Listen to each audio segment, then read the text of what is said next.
Bonsoir. Ça y est, nous avons la certitude que les Jeux olympiques d'hiver pourront bien se tenir ou y a-t-il encore un petit doute? Non, il n'y a plus de doute. Tout est organisé pour ça. Et voilà, donc nous avons fait la présentation aujourd'hui de nos athlètes. Alors cette année, le nombre de compétiteurs monégasques engagés est un petit peu moins important, mais la qualité est là. C'est ce que nous allons tout de suite découvrir dans ce reportage d'Émilie Rousseau et nous nous retrouvons ensuite. Pour la 11e participation consécutive de Monaco à des Jeux d'hiver, la principauté sera représentée dans 2 disciplines, le bobsleigh et le ski alpin, par des athlètes qui ont déjà une expérience olympique. C'est lors d'une cérémonie de présentation au Yacht Club de Monaco que leurs noms ont été dévoilés, tout comme l'annonce du porte-drapeau. Pour ces Jeux olympiques à Pékin, Son Altesse Sérénissime le Prince Albert II a souhaité confier cette mission au skieur Arnaud Alessandria. C'est énorme, je m'y attendais pas vraiment, mais non, c'est un honneur de porter le drapeau pour le défilé. Cette délégation monégasque sera complétée des bobeurs Rudy Rinaldi et Boris Vian, accompagnés d'Anthony Rinaldi. Ils se mesureront à la piste de bob située à Yanqing les 14 et 15 février prochains et auront à cœur de montrer tout leur potentiel. On se le répète souvent, notre objectif c'est d'arriver sans douleur et de prendre beaucoup de plaisir par rapport à Pyeongchang en 2018. Comment vous les abordez tous les deux ces Jeux, Boris ? Avec de la confiance et de la sérénité par rapport à Pyeongchang, là, comme vient de l'évoquer Rudy. Trouver un petit peu plus serein et surtout beaucoup plus près physiquement. Les Jeux olympiques de Pékin seront une nouvelle fois particuliers en raison de la crise sanitaire. Les organisateurs ont tout mis en œuvre pour qu'ils se déroulent sereinement. Première date à retenir, le 4 février avec la cérémonie d'ouverture, puis le 6 février avec le ski alpin et la descente homme. Comment le choix s'est-il opéré sur cette équipe que vient de nous présenter Émilie Rousseau, une équipe donc de bob à 2 et Arnaud Alessandria en ski alpin? Ils ont dû faire des minima, obtenir une qualification? Eh bien, ce sont une somme de compétitions auxquelles ils ont participé, aussi bien pour le bob que pour le ski, et qui leur ont permis de marquer des points pour arriver au quota qui est souhaité pour pouvoir être sélectionnés pour les Jeux. Ils ont déjà goûté aux Jeux Olympiques, hein? Ils ont déjà eu cette expérience. Oui, en effet, tous les trois.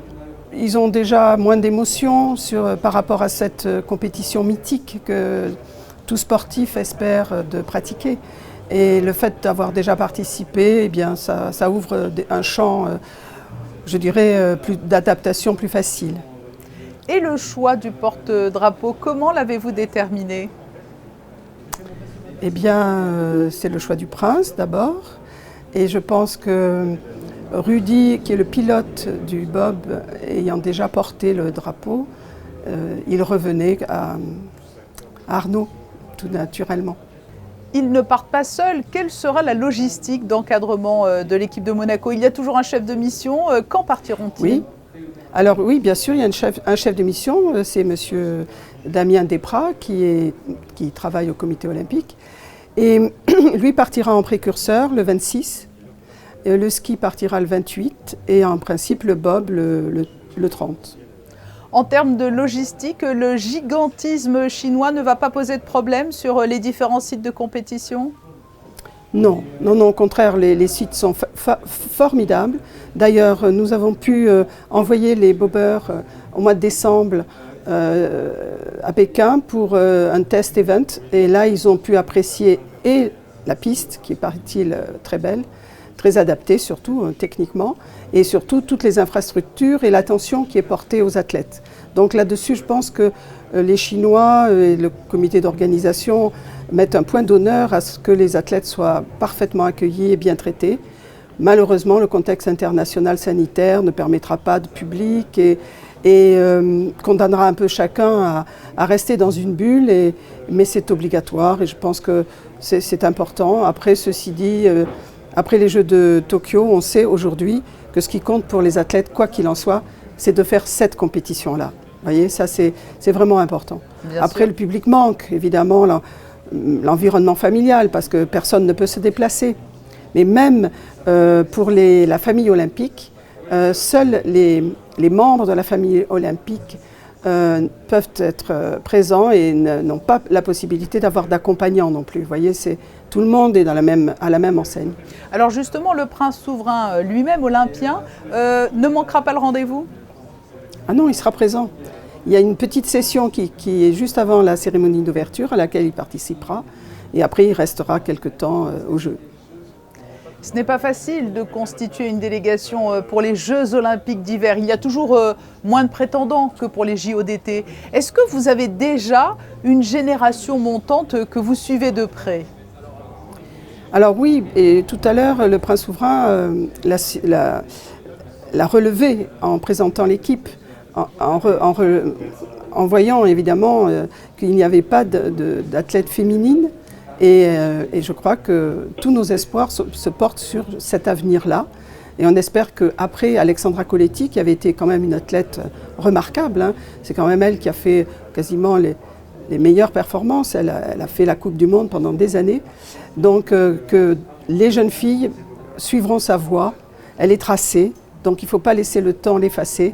Et il faut qu'elles soient nombreuses derrière à faire du ski et à essayer d'avoir cet objectif.